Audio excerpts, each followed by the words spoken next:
Hello everyone and welcome back to the Retro Room. Today I'm going to be showing you guys how I turned this iMac from my high school into a fully functioning all-in-one computer running Fedora Linux. Now this iMac model in particular is a late 2012 iMac with a 21.5-inch display and an Intel Core i5. It also has 8GB of DDR3 and an NVIDIA GeForce GT 640M with 512MB of RAM. Now on it I have two partitions, one being macOS 10 Mountain Lion and the other being a more recent installation of macOS Mojave. Now Mountain Lion runs pretty well on the iMac and it's pretty snappy.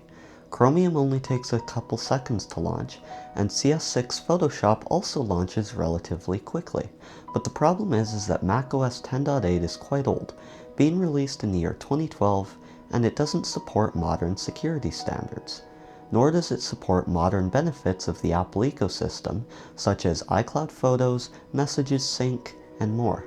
Most modern apps refuse to run on it due to its age. On the other hand, I have macOS Mojave installed, which released in 2018, and thankfully does support more recent versions of software, but the downside is that it's extremely slow. Photoshop took nearly a minute to launch, and the system constantly freezes. Not only that, Mojave is quite a few versions out of date, so it still isn't perfect for security, and the system itself is super slow because of the old mechanical hard drive, along with the aging CPU. I could push it further with newer versions of macOS, but those methods are already unstable and would only make the iMac even slower.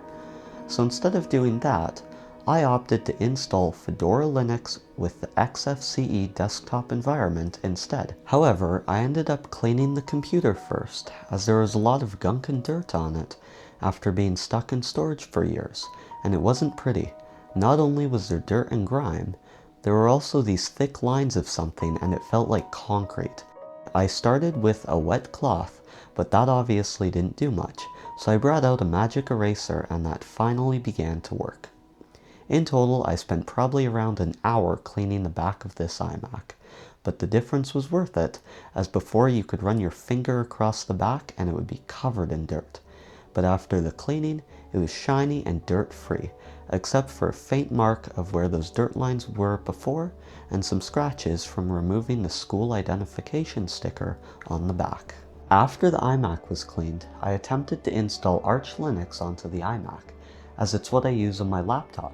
In fact, in this very moment, the video is actually being edited on Arch Linux. However, I was unable to get the Wi-Fi working for Arch install, and I didn't feel like doing the installation manually, only to mess something up without any guarantee I can get the Wi-Fi figured out.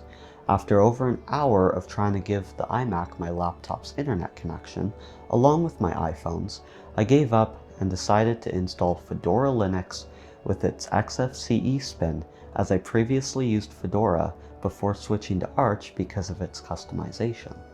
Fedora's installation went smoothly and I wasted no time getting the Wi-Fi working. This time, instead of trying to connect my iPhone to the iMac to share cellular data, I tethered my Galaxy S8 through USB to share my home's internet connection instead. This method worked and I was able to run through any system updates, as well as finally go through the torturous experience of installing Broadcom Wi-Fi drivers on the iMac, which took a couple hours. What eventually worked for me was the commands in this Reddit post, and I finally had the built-in Wi-Fi adapter operational on Fedora Linux. Now that the Wi-Fi drivers were finally installed and I knew I could get internet without going through any unconventional methods, I installed the NVIDIA drivers for the GPU. Unfortunately, I wasn't able to install the CUDA version, which I didn't think was a big deal at the time. Now that I had the NVIDIA GPU up and running, I decided to race the desktop environment so it didn't look like it was straight out of the early 2000s, and I think I did a pretty good job. The tutorial I followed will be in the description for those curious about installing custom themes. After the race, I went to bed as it was pretty late. The next day, I finished installing software, installing LibreOffice, Inkscape, and GIMP, as they all seemed like acceptable programs to run.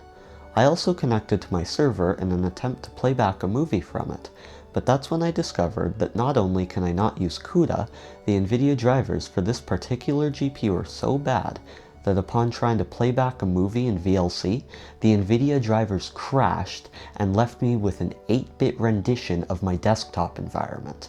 This also happened when I tried to launch Steam, and I was not able to fix it even after spending multiple hours with the issue. The GPU drivers failing like this were basically the worst thing to happen, since the iMac would actually make a pretty good retro gaming machine, and a good media player if the support was better for this era of NVIDIA GPUs on Linux. Now, with all that being said, the system is still great. It feels just as snappy as Mountain Lion, and I was able to have a movie play off Jellyfin, a 1440p YouTube video, along with GIMP and Inkscape open at the same time, and I was still able to scroll through Reddit and load content without too much of a struggle, which is pretty cool considering that this is an iMac from 2012 running a modern operating system. Additionally, I was able to stay under a gigabyte of RAM without anything running. Pretty impressive overall, and for the most part, I'm quite happy with how this project turned out. As long as you don't require GPU acceleration, you could totally use this computer as your daily machine, especially if you just do web browsing. That's all for today. If you enjoyed this adventure, please consider giving a like and subscribing. As always, stay retro, and I'll see you in the next video.